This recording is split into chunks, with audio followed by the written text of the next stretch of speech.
मुझे वो बात याद आई। एक बार बादशाह अकबर ने बीरबल से कहा कि बीरबल, हम तुम्हारे पिताजी से मिलना चाहते हैं। बीरबल बोले, हुजूर हम ही काफी हैं, उन्हें क्यों परेशान करते हो? बोले, नहीं, हम उनसे ही मिलेंगे। बीरबल ने अपने पिता से कहा कि बादशाह मिलना चाहते हैं, चलो। बीरबल के पिता सरल आदमी घबरा गए, इतने बड़े बादशाह से क्या बात करेंगे, कुछ बोलेंगे, कुछ मुंह से निकलेगा। बीरबल ने कहा, आप बोलना ही नहीं कुछ। बोले, नहीं बोलेंगे तो और ज्यादा नाराज होगा। बीरबल बोले, हम संभाल लेंगे, आप चलो। बीरबल के पिता गए, बादशाह ने पूछा, कहिए खैरियत है? कोई जवाब नहीं, वो तो घर से ही पढ़कर आए थे। क्या तबीयत खराब है?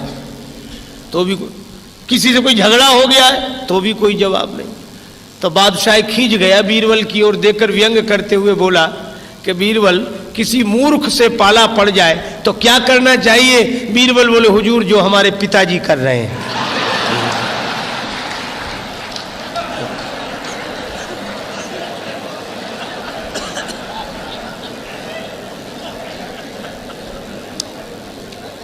और रावण के सामने हनुमान जी इसीलिए चुप थे।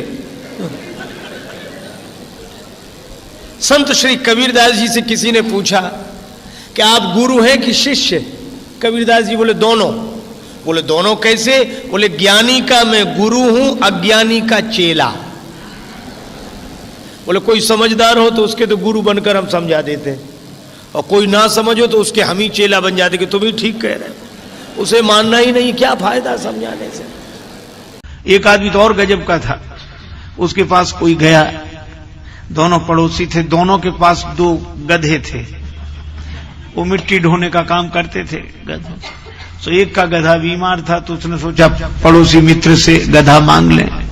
गया, बोले, भाई साहब हमारा गधा बीमार है, अपना दे दो, मिट्टी ढोने का काम करते ही वापिस कर देंगे। गधा भीतर बंधा था, पर वो देना नहीं चाहता था, तो साफ झूठ बोल गया। बोले, हमारा गधा तो सवेरे से ही जंगल में पता नहीं कहां गया है, होता तो तुरंत दे देते, आपको मना करें, कैसी बात करते, आपको और मना, जरूर दे देते। उसने मान लिया कि गया होगा जंगल में, पर दैव योग तब तक गधा ही भीतर से बोला।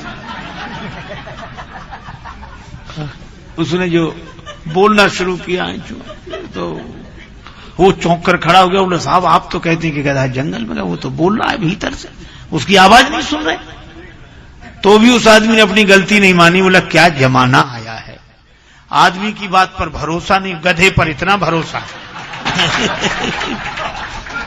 अब बोलो, अब इसका क्या मतलब?